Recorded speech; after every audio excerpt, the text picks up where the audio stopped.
আসসালামু আলাইকুম প্রিয় দর্শকবৃন্দ। কল্পনা করুন কিয়ামতের সেই ভয়াবহ দিনে যখন পুরো বিশ্ব ধ্বংসের মুখে আর মানুষের হৃদয় কাঁপছে ভয়ে, তখন আমাদের প্রিয় নবী হজরত মুহাম্মদ সাল্লাল্লাহু আলাইহি ওয়াসাল্লাম কিভাবে তার গুনাহগার উম্মতের জন্য সুপারিশ করবেন এবং যারা গুনাহের কারণে জাহান্নামে নিক্ষিপ্ত হবে তাদের কিভাবে উদ্ধার করবেন। এই মর্মস্পর্শী এবং ঈমান জাগানিয়া বিবরণ শুনে আপনার চোখে জল আসবে, হৃদয় কেঁপে উঠবে। থাকুন আমাদের সাথে, এই ভিডিওটি মিস করবেন না, কারণ এটি আপনার আখেরাতের চিন্তা বদলে দিতে পারে।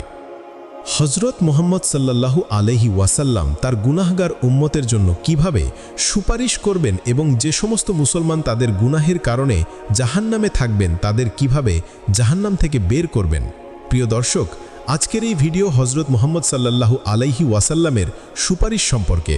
সম্মানিত দর্শক, যখন পৃথিবীতে আল্লাহর নাম নেয়ার মতো কেউ থাকবে না, পুরো পৃথিবী মুশরিকে হয়ে যাবে, তখন আল্লাহ তাআলা ইসরাফিল আলাইহিসসালামকে নির্দেশ দেবেন যে তিনি শিঙায় ফোঁকেন। আল্লাহ তাআলা পবিত্র কুরআনে কিয়ামতের দিনের ভয়ঙ্কর দৃশ্যের বর্ণনা দিয়েছেন। এর মধ্যে সবচেয়ে ভয়াবহ দৃশ্যটি হল যখন ইসরাফিল আলাইহিসসালামকে শিঙায় ফুঁকানোর নির্দেশ দেয়া হবে। এই শিঙায় ফুঁকানো এমন একটি ঘটনা হবে যা আকাশ ও পৃথিবীর প্রতিটি সৃষ্টিকে কাঁপিয়ে দেবে। আল্লাহ তাআলা পবিত্র কুরআনে বলেন, আয়াতের অনুবাদ হলো, আর শিঙায় ফুঁকানো হবে, ফলে যারা আকাশমণ্ডলে ও পৃথিবীতে রয়েছে সকলে তিনি বেহুশ হয়ে যাবে, কিন্তু যাদেরকে আল্লাহ ইচ্ছা করেন। এটি প্রথম শিঙা হবে দুনিয়ার শেষ হওয়ার ঘোষণা। পাহাড়গুলো টুকরো টুকরো হয়ে যাবে, সমুদ্রগুলো উথলে উঠবে এবং আকাশ ফেটে যাবে, সব কিছু ধ্বংস হয়ে যাবে। তারপর আল্লাহের নির্দেশে নিষিদ্ধ করা হবে। এই মুহূর্তটি এমন হবে যে পৃথিবী তার ভিতরে লুকানো সমস্ত মৃত নারী ও পুরুষকে আবার বের করে দেবে। রাসূলুল্লাহ সাল্লাল্লাহু আলাইহি ওয়াসাল্লাম বলেছেন, তারপর আল্লাহ আকাশ থেকে এক পানি বর্ষণ করবেন, ফলে মানুষ এমনভাবে জন্মাবে যেমন সবুজ ঘাস জন্মায়। হযরত আয়েশা রাদিয়াল্লাহু আনহা বলেছেন, আমি রাসূলুল্লাহ সাল্লাল্লাহু আলাইহি ওয়াসাল্লামকে বলতে শুনেছি, কিয়ামতের দিন মানুষকে খালি পায়ে, কাপড় ছাড়ায় এবং অখৎনিত অবস্থায় একত্রিত করে ময়দানে হাসরের দিকে আনা হবে। আমি বললাম, হে আল্লাহর রাসূল, নারী ও পুরুষ সবাই একসাথে থাকবে, তারা তো একে অপরকে দেখবে। তিনি সাল্লাল্লাহু আলাইহি ওয়াসাল্লাম বললেন, হে আয়েশা, পরিস্থিতিটি এতটাই কঠিন হবে যে তারা সেদিকে মনোযোগ দেবে না। যখন মানুষ কবর থেকে উঠবে, খানভূমি সম্পূর্ণ সমতল করে দেয়া হবে, সূর্যকে খুব কাছে কাছে নিয়ে আসা হবে এবং ভয় ও দুশ্চিন্তার এমন পরিস্থিতি হবে যে প্রতিটি ব্যক্তি তার নেকি ও গুনাহের পরিণাম নিয়ে চিন্তিত থাকবে। যখন মানুষ পুনরায় জীবিত হবে, তখন বর্তমান পৃথিবী বিলীন হয়ে যাবে। আল্লাহ তাআলা একটি নতুন পৃথিবী তৈরি করবেন। এই ভূমি সম্পূর্ণ সমতল, সাদা এবং এতে কোনো পাহাড়, গাছ বা গর্ত থাকবে না। তারপর সবাই মহাশরের ময়দানের দিকে রওনা হবে। হাদিসে আছে যে মানুষ বিভিন্ন অবস্থায় থাকবে। কিছু লোক উচ্চ জানোয়ার বাহনে থাকবে এবং মহাশরের দিকে যাবে। এরাই সেই লোক হবে যারা দুনিয়াতে আল্লাহর নেক বান্দা ছিল, তাদের সম্মান ও শানের সাথে আনা হবে। কিছু বর্ণনায় আছে যেন সিদ্দিকিন, শহীদ এবং সালেহিনদের বিশেষ জানোয়ার বাহনে আনা হবে। কিছু লোক পায়ে হেঁটে চলবে। এটি সাধারণ মানুষের বহু সংখ্যাগরিষ্ঠ অংশ হবে। কিছু লোক হাঁটুতে ভর করে ঘোষটাতে ঘোষটাতে আসবে। এরাই সেই লোক হবে যাদের আমল বা ভালো কাজ দুর্বল এবং গুনাহ বেশি হবে এবং ভূমির কঠোরতা ও ভয় তাদের সোজা হয়ে হাঁটতে দেবে না। আর কিছু লোক মুখ দিয়ে ঘোষটাতে ঘোষটাতে আসবে। রাসূলুল্লাহ সাল্লাল্লাহু আলাইহি ওয়াসাল্লাম বলেছেন, কিয়ামতের দিন হাসরের ময়দানে সূর্যকে সৃষ্টির এত কাছাকাছি আনা হবে যে তা তাদের থেকে 1 মাইল দূরত্বে থাকবে। সমস্ত মানুষ তাদের আমলের অনুযায়ী ঘামে ডুবে থাকবে। তাদের মধ্যে কিছু লোক এমন হবে যাদের ঘাম গোড়ালি পর্যন্ত হবে, কিছু এমন হবে যাদের ঘাম হাঁটু পর্যন্ত হবে, কিছু এমন হবে যারা কোমর পর্যন্ত ঘামে ডুবে থাকবে, আর কিছু লোক এমন হবে যাদের ঘাম লাগামের মতো হয়ে যাবে।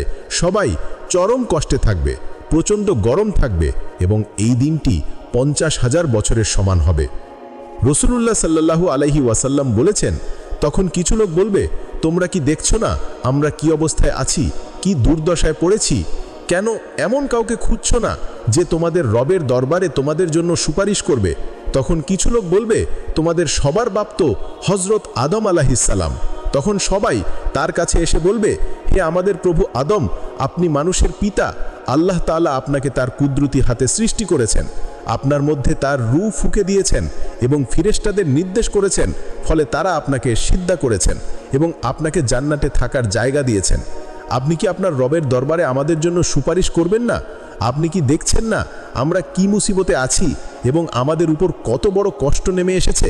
হযরত আদম আলাইহিস সালাম বলবেন, আমার রব আজ এমন রাগান্বিত হয়েছেন যে এর আগে কখনো এমন রাগান্বিত হননি এবং ভবিষ্যতেও হবেন না। তিনি আমাকে একটি গাছের ফল খেতে নিষেধ করেন, কিন্তু আমার দ্বারা সেই নির্দেশের অবাধ্যতায় ভুল হয়ে গেছে, তাই আমি নিজের জীবনের চিন্তায় আছি। আমি অন্য কারো কাছে যাও, তোমরা হযরত নূহ আলাইহিস সালামের কাছে যাও। এরপর মানুষ হযরত নূহ আলাইহিস সালামের কাছে গিয়ে বলবে, হে আমাদের প্রভু নূহ, আপনি পৃথিবীর মানুষের মাঝে প্রথম রসুল এবং আল্লাহ তাআলা আপনার নাম রেখেছেন শুকুর অর্থাৎ কৃতজ্ঞ বান্দা।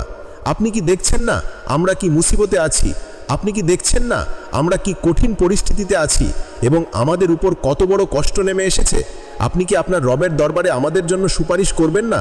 তিনি বলবেন, আমার রব আজ এমন রাগান্বিত হয়েছেন যে এর আগে কখনো এমন রাগান্বিত হননি এবং ভবিষ্যতেও হবেন না। আমি নিজে জীবনের চিন্তায় আছি, আমি আমার সুরক্ষার জন্য উদ্বিগ্ন, তাই তোমরা অন্য কোনো নবীর কাছে যাও।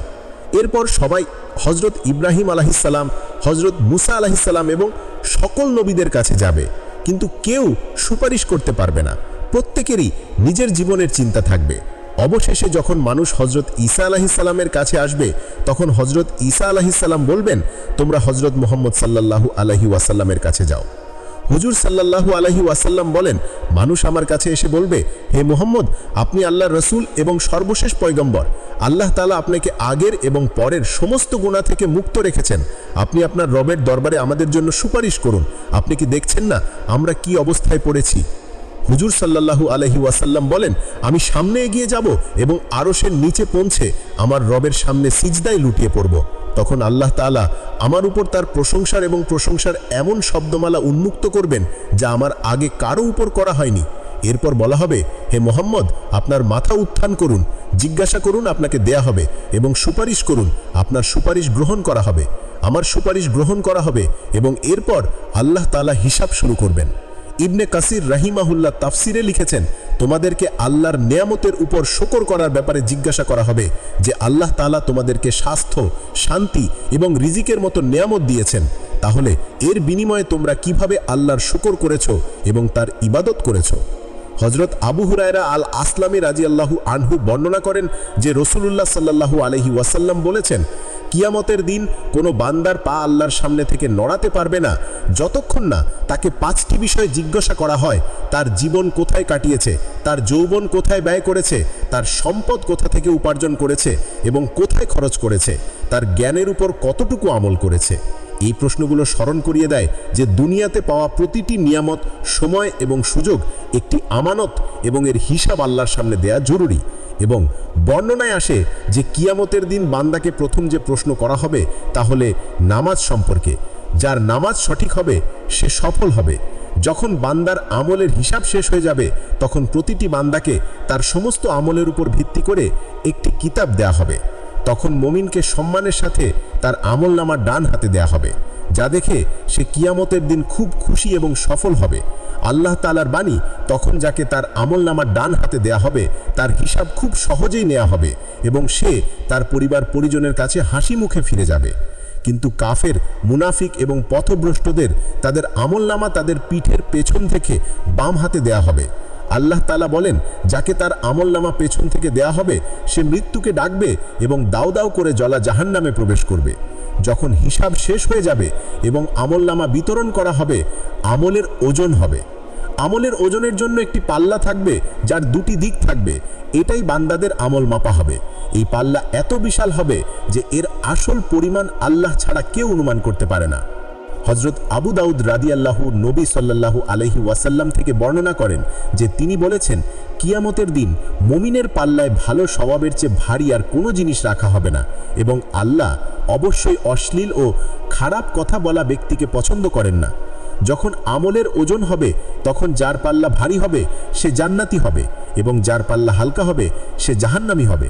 এরপর পুল সিরাতের পর্যায়ে আসবে। দর্শক, আমি আপনাদের জানিয়ে দেই যে আপনারা যদি পুল সিরাত সম্পর্কে একটি আলাদা ভিডিও চান তাহলে আমাদেরকে কমেন্ট করুন, আমরা তার উপর একটি ভিডিও তৈরি করে দেব। পুল সিরাত হলো একটি অত্যন্ত সরু এবং ধারালো রাস্তা যা দোজখের উপর দিয়ে যাবে এবং কিয়ামতের দিন প্রতিটি মানুষকে উপর দিয়ে পার হতে হবে। হাদিসে আছে যে এই রাস্তাটি চুলের চেয়ে সরু এবং তলোয়ারের চেয়ে ধারালো হবে।